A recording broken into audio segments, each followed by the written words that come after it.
Habul Khafi. Sannan Allah yana juya su tagu da dama akai-akai don kada ƙasa ta cinye su ko tufafinsu. Idan mutum ya leƙa wannan kogon a lokacin zai gansu idansu a buɗe kamar a raye suke, amma kuma ba sa motsi.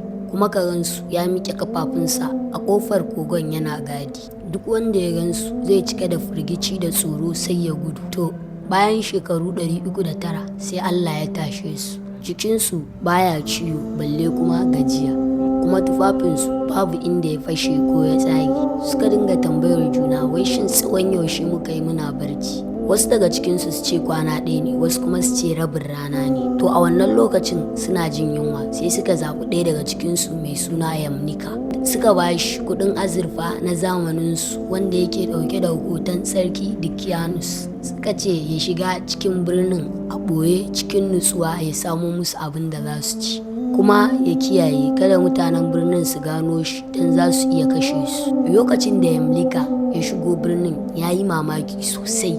Ya ga gine-gine sun canja, mutane ma sun canja, kuma babban abin da ya bashi mamaki ya ji mutane suna rantsuwa da Allah a fili, kuma an kafa alamun musulunci. Yamlika ya je gurin mai sai da abinci ya miƙa masa wannan kuɗin azurfar. Mai shagon nan ya kalli kuɗin ya yi mamaki, kawai sai ya taro mutane yana cewa ga wannan ya samo kuɗin azurfa na da. Daga nan sai aka ɗauki Yamlika aka kai shi gurin babban sarkin garin na wannan zamanin mai adalci. Cikin mamaki wannan sarkin ya saurari labarin Yamlika.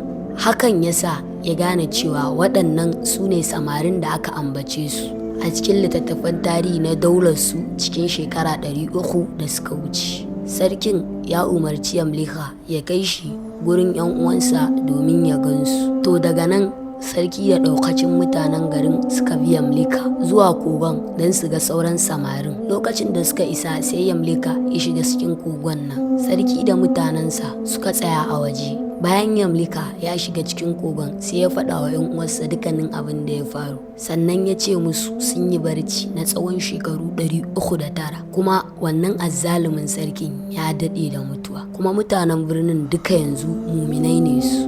Sannan kuma suna waje suna jiran ganinku. Hakan ya sa samarin suka yi farin ciki mai girma. Sannan ne suka gane cewa rayuwarsu ta duniya ta cika, kuma sun zama babbar alama ta mu'ujizar Allah ga mutane. Daga nan suka durƙusa suka yi addu'a ƙarshe ga Allah subhanahu wa ta'ala.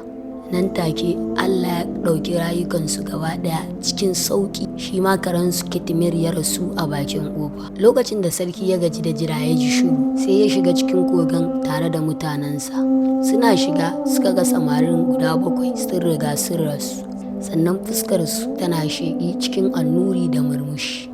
Mutanen birnin suka dinga rungume juna suna kuka. Waɗanda suke tantama suka ce, yanzu mun amince 100% cewa Allah yana da ikon tayar da rai ranar tashin kiyama. Daga nan sarki ya ba da umarni da a bar su cikin kogon ba tare da an taɓa su ba. Suka kawo manyan duwatsu suka sake katange kogon, sannan suka gina babban masallaci da gurin ibada a saman wannan kogon don ya zama gurin tunawa ga waɗannan zaratan samari na ƙwarai har abada. A shekara ta 1951 masana bincike a ƙarƙashin jagorancin babban mai bincike na ƙasan Jordan wato Rafiq Aldajani sun tono wannan kogo suka buɗe shi.